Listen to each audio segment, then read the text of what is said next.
Amigos, buenos días. Bienvenidos a Ponte al Día de su noticiero Venevisión. 7:30 de la mañana, Lirio Pérez Petit y Gregorio Rojas Flores estamos listos para llevarles las informaciones más recientes de Venezuela y el mundo. Comenzamos. En Gaceta Oficial fue publicada una resolución que obligaría a cualquier empleado a trabajar para el Estado y ayudar al reimpulso productivo del país. El Ministerio del Trabajo podrá establecer de manera obligatoria la inserción de trabajadores y además establece que los seleccionados gozarán de inamovilidad laboral hasta el momento de su requerimiento.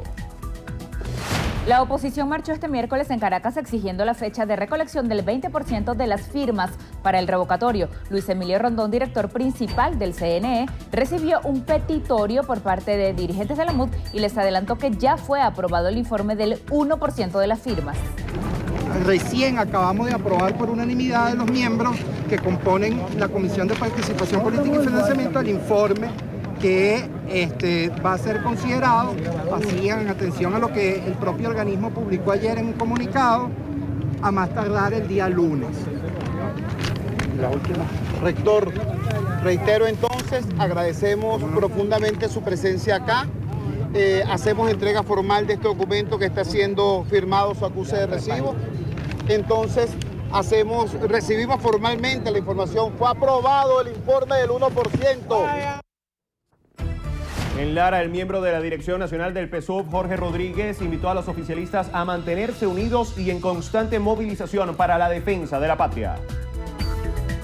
Mantenernos unidos en la lucha contra el verdadero enemigo, contra el bachaquero mayor, contra las oligarquías groseras, contra ese presidente que no solamente está loco, sino que es un verdadero fascista de la Asamblea Nacional, Henry Ramos Ayub. El presidente de la Asamblea Nacional, Henry Ramos Ayub, advirtió que el CNE pretende evitar que se realicen este año las elecciones de gobernadores. Después de todo este procedimiento tortuoso, complicado, lo que refleja es que el Consejo Nacional Electoral, actuando como oficina electoral del gobierno, lo que quiere es demorar y demorar y demorar para que no haya referéndum este año. A esto se suma otro hecho sumamente grave, que es que al parecer también van a obstaculizar, a impedir, a sabotear que este mismo año se efectúe la elección de gobernadores. En Francia, la canciller Delcy Rodríguez sostuvo un encuentro con su par francés Jean-Marc Ayrault. Luego de revisar distintos temas bilaterales, el diplomático manifestó la atención de su país a la situación de dirigentes presos en Venezuela. La reunión del Mercosur prevista para el próximo sábado, en la que se iba a tratar el traspaso de la presidencia del bloque a Venezuela, fue cancelada ya que Paraguay y Brasil informaron que no asistirán al encuentro. Un joven de 28 años fue asesinado para robarlo cuando llegaba a su residencia ubicada en Los Caobos, aquí en Caracas. En Zulia, el cadáver de un hombre fue hallado en el barrio El Museo de Maracaibo. Presentaba 2 disparos en la cabeza. En Táchira, 25 homicidios se han registrado en lo que va de julio. El ajuste de cuentas es el móvil más frecuente. En Anzoátegui, 33 privados de libertad se escaparon del retén de la Policía Municipal de Bolívar. 3 internos fueron abatidos cuando emprendían la huida. En Zulia, la iglesia San Vicente de Paúl en Maracaibo fue robada por tercera vez en lo que va de año. Los delincuentes cargaron con el aire acondicionado y la custodia sagrada. La Guardia Nacional Bolivariana incautó 311 panelas de presunta cocaína en Catatumbo, estado Zulia. A juicio del diputado Héctor Rodríguez, la supuesta manipulación de firmas y la división interna en la mesa de la Unidad Democrática evidencian que el revocatorio no podrá hacerse este año. Después de más de medio año, lo que has visto en la oposición es una pelea entre ellos que se expresó mucho hoy en la marcha, una pelea por las candidaturas a gobernadores, una pelea por ver quién pudiera ser un candidato presidencial. Pues la misma gente empieza a decir, no, bueno, estos no están pendientes de la cola, del desabastecimiento, de la inflación, sino de sus intereses políticos, ¿no? Entonces pareciera que no, cometieron grandes errores, no empezaron en el tiempo que les correspondía. Luego cometen el error de entregar unas firmas con muchas firmas falsas, más de 3.000 menores de edad, más de 10.000 muertos, más de 600.000 firmas con errores, firmas que ellos mismos habían declarado que habían revisado. Y bueno, eso es un fraude legal. Afecta la participación de la MUD como partido político. Tienen que volver a cumplir con todos los requisitos. El secretario general de Primera Justicia, Tomás Guanipa, dijo que no renunciarán al revocatorio, pues insiste en que los tiempos dan para que se haga este año. El diputado Ricardo Molina sostuvo que la petición de inhabilitación de la Mesa de la Unidad Democrática como partido político es acertada. El primer vicepresidente de la Asamblea Nacional, Enrique Márquez, dijo que el partido MUD no es anulable bajo ninguna circunstancia, enfatizando que es el más votado en Venezuela. El vicepresidente regional del PSUV, Elías Agua, expresó que el chavismo está más vivo que nunca porque tiene la fuerza moral que a su juicio le falta a la oposición. La organización no gubernamental Human Rights Watch denunció que 21 personas han sido detenidas en Venezuela por razones políticas entre mayo y junio.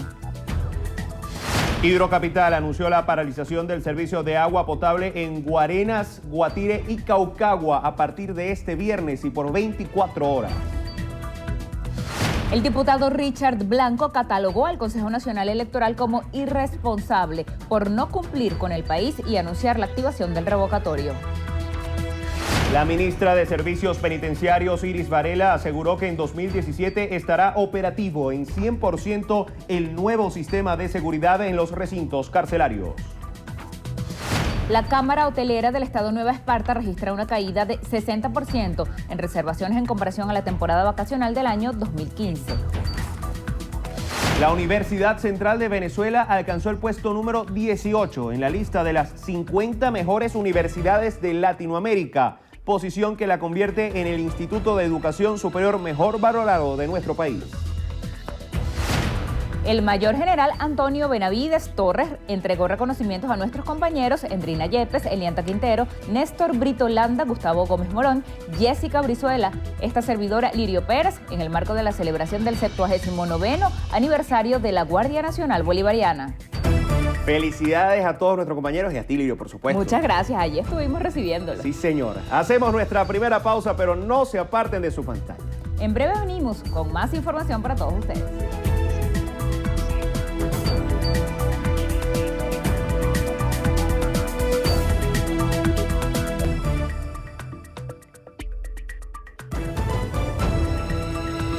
Amigas y amigos, 7:42 de la mañana, repasamos ahora lo más destacado en materia internacional.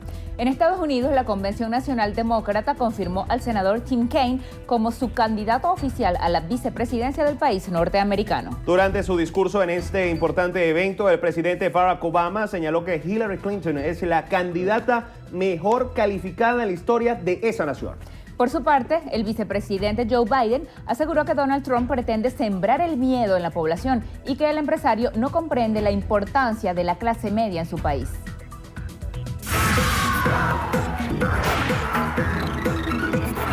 Buenos días para todos, soy Carolina Zulbarán. Desde ya vamos a revisar lo que es noticia en el mundo del entretenimiento aquí en Estrenos y Estrellas. Comenzamos con Manuel Hernández, quien será el fotógrafo oficial del Miss Venezuela 2016. Como es costumbre, con el inicio de la temporada más linda del año, el zar de la belleza Osmel Sousa selecciona al responsable de capturar con imágenes los momentos más importantes del concurso y presentar las fotografías oficiales de las 24 candidatas. Manuel Hernández será quien este año asumirá esa tarea. Con responsabilidad y entusiasmo, el reconocido fotógrafo ha venido desarrollando un trabajo de talla internacional. Es el encargado de la nueva campaña de Voyage, firma de accesorios oficial del certamen, y recientemente tuvo la tarea de fotografiar a nuestra Miss Universo 2013, María Gabriela Isler. Justin Timberlake fue golpeado por un fanático. El cantante estaba saludando a los asistentes de un torneo de golf en Nevada, Estados Unidos, cuando recibió una cachetada inesperada. Según el material publicado por TMZ, Timberlake estaba caminando entre la multitud cuando en un momento recibió un golpe en la parte superior del cuello. El sujeto fue detenido de inmediato, pero aseguró que no quería hacerle daño a su ídolo. Cerramos con talento nacional, el del diseñador venezolano Efraín Mogollón, quien nos presenta su nueva colección, Capri. Hola amigos de Estrenos y Estrellas, mi nombre es Efraín Mogollón, soy diseñador de moda y vengo a presentarles Capri, muy feliz de estar acá. Bueno, vengo con Capri, una nueva colección que salimos de nuestra zona de confort, estamos presentando patrones nuevos, estamos trabajando con 100% algodón, mucha seda, trabajamos con los colores del año, azul Serenity y rosa Quartz, y trabajamos con una tela nueva que son unos encajes de Bruselas, todo con unos encajes también de Ecuador, en donde hicimos un mix para poder presentar texturas nuevas, cosa que no estábamos acostumbrados a hacer. Estamos saliendo del contexto nacional, ya la marca está trascendiendo un poco a nivel internacional. Vamos a presentar en República Dominicana, en Santo Domingo, el 22 de agosto, en Nueva York, finales de julio, y mostrándole un poco afuera que hay mucho talento y mucho que exportar y calidad sobre todo. De esta manera concluimos. Yo soy Carolina Zulbarán, que tengan una feliz mañana y por supuesto nos volvemos a encontrar en la emisión meridiana a través de la pantalla de Venevisión. Gracias, Carolina. En el Meridiano te veremos. Así es. Al regreso en la entrevista a Venevisión nos acompaña Pedro Pablo Fernández, director general del IFEDEC. Con él vamos a conversar en breve.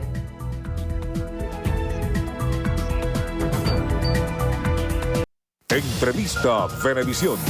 Líder en opinión, por tu canal independiente, Venevisión. Amigos, bienvenidos a Entrevista Venevisión. Como lo anunciamos, está con nosotros Pedro Pablo Fernández, el director general del IFEDEC. Buenos días y bienvenido. Buenos días, muchas gracias por la invitación. Esta resolución del Ministerio del Trabajo que ya está en Gaceta y que obligaría a trabajadores incluso del sector privado a insertarse temporalmente en empresas que el Estado esté reactivando. ¿Qué significa? ¿Esto va a ayudar a recuperar la economía? Mira, eso no va a ayudar a recuperar nada. Lo que va a ayudar a recuperar la economía son políticas públicas que estimulen la inversión y un sistema cambiario que permita que la industria, que los sectores productivos puedan acceder a materia prima para producir, porque la producción ha caído por culpa de un modelo económico que desestimula la inversión privada. El gobierno no puede producir, nunca va a ser eficiente, ni este ni ningún gobierno, produciendo harina, aceite, administrando hoteles, esas cosas el sector privado las hace mucho mejor. El sector privado ha demostrado en el mundo entero mucha más eficiencia para producir bienes y servicios. Y buena parte del desabastecimiento que estamos viviendo es producto de un gobierno que interfiere indebidamente en la economía y mientras lo siga haciendo, pues seguiremos teniendo un problema de producción y de caída del aparato productivo. Y que el Estado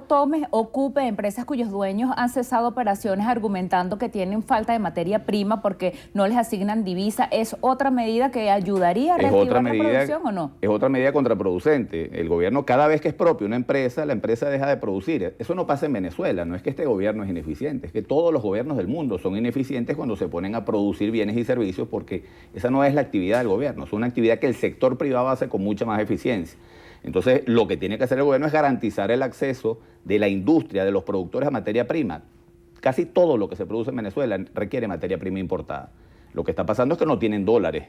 Tú tienes que establecer un mecanismo cambiario que permita que todo el que produzca sepa que va a tener acceso a los dólares que necesite para importar materia prima, producir, y eso es indispensable. Aquí se está perdiendo empleo. Aquí hay un problema de desabastecimiento gravísimo, aquí el aparato productivo ha caído profundamente, el país cada vez depende de las importaciones porque no estamos produciendo nada y no tenemos dólares para importar. Si el gobierno no establece medidas para estimular al sector productivo, para que el sector productivo está produciendo 30% de su capacidad. 30% ¿por qué? Porque el gobierno interfiere en la producción. Si el gobierno permite y estimula inversiones y estimula además que los sectores productivos puedan tener dólares, se activa la producción. Ayer justamente la oposición representada en la Mesa de la Unidad Democrática volvió a movilizarse para exigir al CNE que pase a la segunda etapa de la activación del revocatorio, que sería la recolección del 20% de firmas del padrón electoral. ¿Se inscribe usted entre quienes piensan que el referendo revocatorio presidencial es una válvula de escape o que la única solución a toda esta crisis que usted ha descrito es cambiar de gobierno a través de ese mecanismo constitucional? Mira, el referendo revocatorio es un derecho constitucional y es imposible que un derecho constitucional que está establecido y además una mayoría impresionante de venezolanos, por lo menos un número significativo, pero muy significativo de venezolanos quiere activar el referendo revocatorio. Es un derecho que es obligatorio que las instituciones garanticen su ejercicio. Ahora, ¿qué es lo que resuelve el problema de Venezuela? El país puede coger dos caminos, el camino de la confrontación o el camino del entendimiento.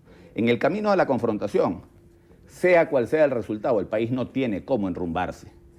El gobierno está tratando de evitar el referendo revocatorio a toda costa y está poniendo todas las instituciones para evitarlo. Si el gobierno tiene éxito evitando el revocatorio, el país va a seguir como está. Más desabastecimiento, peor, como está no, va a seguir en el camino que va, que es por un barranco. Más desabastecimiento, más inflación, la gente está viviendo una angustia enorme. La gente no consigue comida y medicinas, y si las consigue, no tiene cómo pagarlas. Es decir, estamos viviendo una crisis gravísima en Venezuela. Bueno, si el gobierno en este esquema de confrontación logra evitar el referéndum revocatorio, seguimos por ese camino. Ahora, en este esquema de confrontación, si el referéndum tiene éxito y lo sacamos adelante a trancazos y vamos y seguimos, un nuevo gobierno que surja después de este no va a poder reactivar la economía, no va a poder recuperar el aparato productivo, no va a poder tener gobernabilidad el país mientras sigamos en un esquema de confrontación. La confrontación condena a Venezuela a no poder superar la crisis, porque todo lo que hay que hacer en el país para recuperar la economía, mira, recomponer los desequilibrios, reactivar el aparato productivo necesita confianza, necesita inversión. En un país en medio de un conflicto no va a haber confianza. Nosotros tenemos el ejemplo de Argentina. Ahí Macri, un liderazgo muy claro, muy sólido, unificado, logró derrotar al chavismo en Argentina. Macri lo eligieron presidente. Macri ha tenido que enfrentar una crisis económica que es la mitad de la venezolana y ha tenido que hacer un programa de ajuste de la economía. Bueno, Macri está teniendo problemas muy graves, pero muy graves en opinión pública. Es un gobierno que se ha venido deteriorando ante la opinión pública porque los programas de ajuste son costosos. Un gobierno surgido después del revocatorio, un ambiente de conflicto, es un gobierno que no va a tener la base de sustentación para poder salir adelante. Entonces, el camino a la confrontación nos condena. El camino de buscar un entendimiento mínimo, poniendo a los venezolanos como prioridad. Es decir, el problema de cómo hacemos para tener un gobierno, yo creo que sustituir a este gobierno es indispensable. Pero ese nuevo gobierno que surja tiene que surgir en un ambiente de entendimiento nacional que permita atraer inversiones, que se recupere la industria, que se genere confianza. Ese gobierno tiene que tener apoyo de la Fuerza Armada, tiene que tener apoyo de sectores muy importantes de la sociedad, tiene que tener apoyo de la iglesia, tiene que tener apoyo de los sectores productivos. Para que aquí haya inversión tiene que haber un clima de unidad en el país que permita que podamos sacar la economía adelante. ¿Qué implicaría cancelar a la Mesa de la Unidad Democrática como partido político, así como lo solicitó el alcalde de Libertador, Jorge Rodríguez? Yo creo que esas son las mismas cosas que van destinados a seguir profundizando un esquema de confrontación inútil. Y yo repito, a mí me desespera ver un liderazgo político que empeñado en confrontar y en confrontar y en confrontar sin prever que la confrontación de repente puede producir resultados en el corto plazo, pero el país no es viable en un esquema de confrontación, sobre todo con la crisis económica que tenemos. Estas medidas lo que buscan es más confrontación política. La agenda del país se reduce a los temas políticos. Yo no sé si permanentemente es el tema de la confrontación política. ¿Cuándo resolvemos el problema de una gente que está haciendo colas desde la madrugada y después de horas de cola llega y no se lleva nada, o porque no lo puede pagar, o porque no hay? ¿Cuándo atendemos ese problema que tiene que ser el problema prioritario? Y el diálogo como alternativa a esa confrontación se enfría. El Vaticano ha dicho que no ha recibido invitación formal a ejercer el papel de facilitador. Human Rights Watch habla de 21 detenidos por motivaciones políticas entre mayo y junio.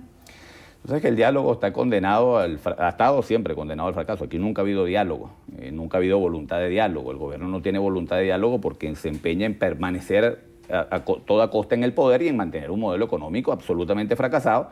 Y del otro lado tampoco ha habido en muchas oportunidades una voluntad sincera de diálogo. Cuando yo recibí la noticia de que el Vaticano aceptaba ser mediador, a mí me llamó mucho la atención. Dije, ¿cómo el Vaticano se va a meter esto cuando yo no percibo ninguna voluntad de diálogo entre las partes? El Vaticano en eso es muy cuidadoso. El Vaticano participó 3 años en un proceso de negociaciones entre Cuba y Estados Unidos, mucho más de 3 años. Negociaciones que no eran del conocimiento de la opinión pública, trabajando mecanismos de encuentro y puntos donde pudieran ponerse de acuerdo. Yo no veo en Venezuela puntos en los cuales nos podamos poner de acuerdo. Perdón, sí veo puntos en los que nos podemos poner de acuerdo, lo que no veo es la voluntad. Recientemente, luego del ataque del que fue víctima su padre, usted decía que la confrontación política no permite solucionar nada. Dirigiendo usted el IFEDEC, que es un centro internacional de políticas públicas con basamento en ideas de humanismo cristiano, ¿qué propone? Fíjate, mi papá fue víctima en estos días de una camioneta, los trancó, se bajaron 3 hombres armados, lo intentaron secuestrar, él se puso a pelear.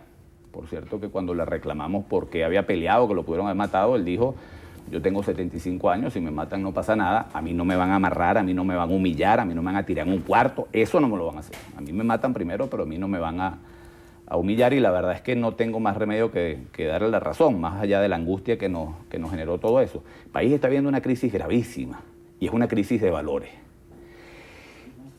Nosotros, que dirigimos un centro orientado hacia el humanismo cristiano, al país le hace falta rescatar los valores. El país necesita, por cierto, una fuerza que impulse valores del humanismo cristiano, los valores de la doctrina social de la Iglesia, que defiende principalmente el respeto a la dignidad de la persona humana.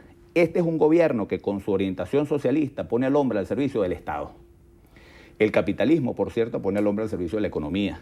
Nosotros queremos promover en Venezuela un movimiento político, una fuerza política que se oriente hacia la persona humana, que ponga todo en función del hombre, la economía, la política, la tecnología, las políticas públicas en función del respeto a la dignidad de la persona humana.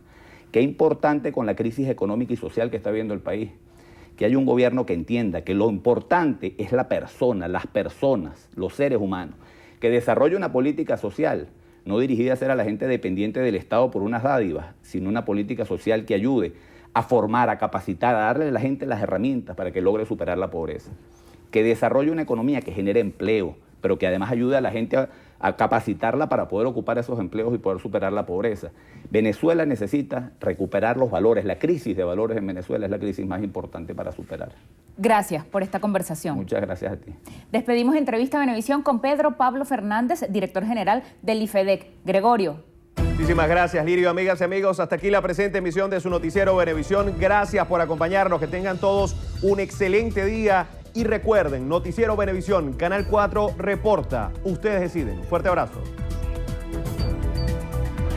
Noticiero Venevisión agradece a los organizadores de la Explosión Creativa 2016 los galardones recibidos como Noticiero de Televisión del Año, a Endrina Yepes como Entrevistadora del Año, a Sexo al Desnudo como Programa Late Show del Año, confirmando una vez más que Noticiero Venevisión es información justa y balanceada.